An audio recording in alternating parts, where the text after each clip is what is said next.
Good day. Welcome to our virtual classroom. Today, we'll be talking about the nature and process of communication. Communication comes in various forms, from the simple nodding of your head, stretching of hands, raising your eyebrows up to your daily conversations with your friends over the phone, constant exchange of text messages, and regular browsing in social networking sites. These are but some examples of how humans communicate their thoughts, feelings, ideas, and insights. These only signify that humans really engage in communication. How will you react to this picture?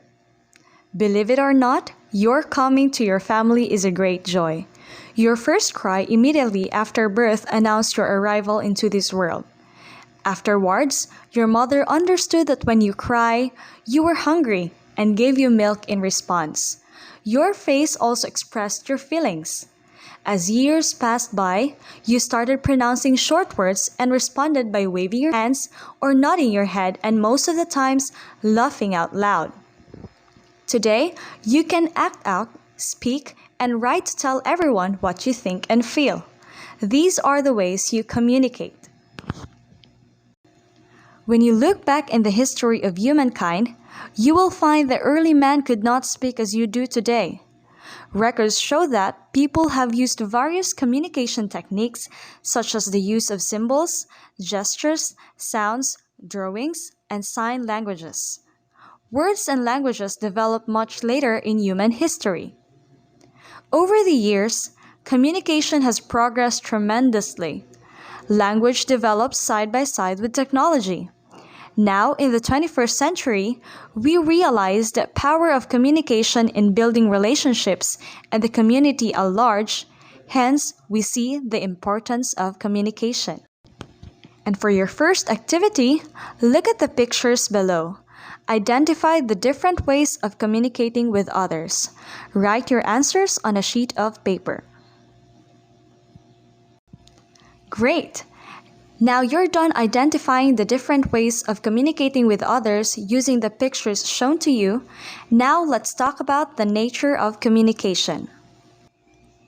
What is communication and why do we communicate? So according to Gregorium, GC 2015, communication is a two-way process of connecting to both living and non-living things. It is also a means of sharing and exchanging messages, information, ideas, and feelings for mutual understanding. Let us further define communication using the two key terms stated a while ago: message and understand. First, communication is a message understood. Unless a message is understood, we cannot say that communication has taken place. The message is sent, but the receiver does not understand it. Therefore, for communication to take place, we have to consider two conditions. First, there should be a clear message. Second, the message must be understood by the receiver for whom it is meant. Second, communication is social interaction through messages. Think of someone telling, "It is very warm today."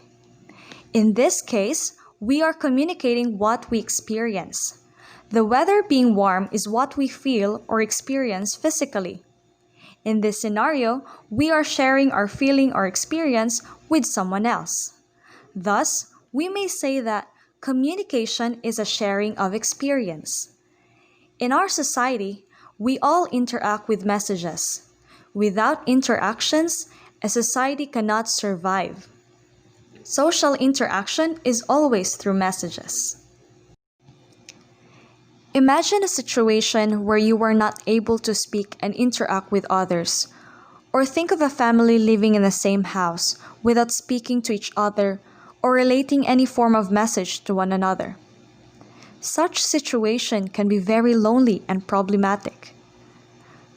Without communication, all forms of human relationships will vanish and die. Communication is therefore crucial in building and maintaining relationships. There are also times when we fail to communicate effectively, which results to misunderstanding or miscommunication. Why do you think this thing happens? What are the ways to avoid them?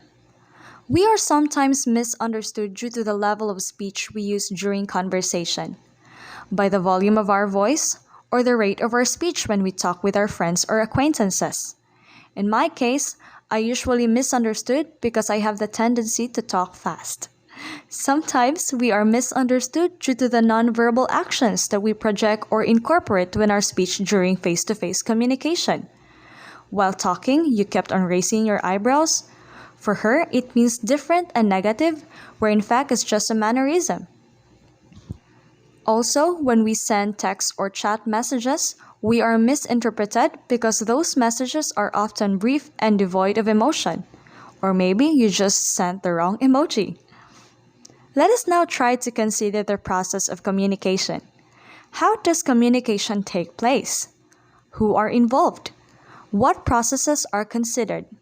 By understanding the communication process, we can also duly avoid misunderstandings or miscommunication. As seen in the illustration, communication begins when the speaker or source of communication responds to a stimulus and decides to encode or transmit it in a form of a message, or a code, through a particular channel or means of communication. The receiver decodes or interprets the message sent and responds accordingly based on his interpretation of the message. This response comes in the form of a feedback sent to the original source of communication or the sender. As the communication transaction continues, the sender and the receiver may exchange roles until understanding is achieved. Barriers to communication sometimes block the transmission of the message, thereby creating misunderstanding. Through this process, we are able to understand that communication is systematic. In the advent of technology, the exchange of information and messages in society has advanced and has been a subject of many studies. So here are the elements of communication. As what I've said a while ago, there must be a sender, or we also call them the encoder or the speaker. This is the person who sends the message, makes use of symbols to convey the message and produce the required response. It may be an individual or a group or an organization. Next is the message. This is the key idea that the sender wants to communicate. Of course, without a message, there will be no communication. Next would be the encoding. This is the process of converting the message into words, actions, or other forms that the speaker understands. Medium, or the channel, is a method used to exchange or transmit the message. This could also be through phone, laptop, or any form of medium where you can transmit or exchange a certain message. Next is medium or channel. This is a method used to exchange or transmit the message. This could be in a form of written communication or oral medium. Next would be the encoding. This is the process of interpreting the encoded message of the speaker by the receiver, followed by the recipient, or we also call them decoder or receiver. This is the person for whom the message is intended or aimed. The degree to which the decoder understands the message is dependent upon various factors. It could be the knowledge of the recipient, the responsiveness to the message, or the reliance of encoder on decoder, followed by the feedback. The main component of communication process as it permits the sender to analyze the message. It helps the sender in confirming the correct interpretation of message by the decoder. Finally is the barrier. This is the factors that affect the flow of the communication. There are a lot of types of barrier, but don't worry, we're going to discuss it or expound it in the next lesson. And now, let's think of a communication transaction that you are doing on a daily basis. Enumerate 2 situations where communication takes place. Then, indicate the result of the communication transaction and tell whether it is successful or not by writing the elements that made it so. Write your answers on a separate sheet of paper. So here's an example situation and the result of the communication transaction. Try to observe the picture. Now you already know the nature and the process of communication.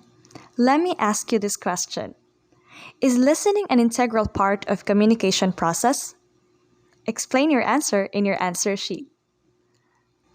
So don't forget, learn in your own space and pace. So relax and enjoy. Good luck!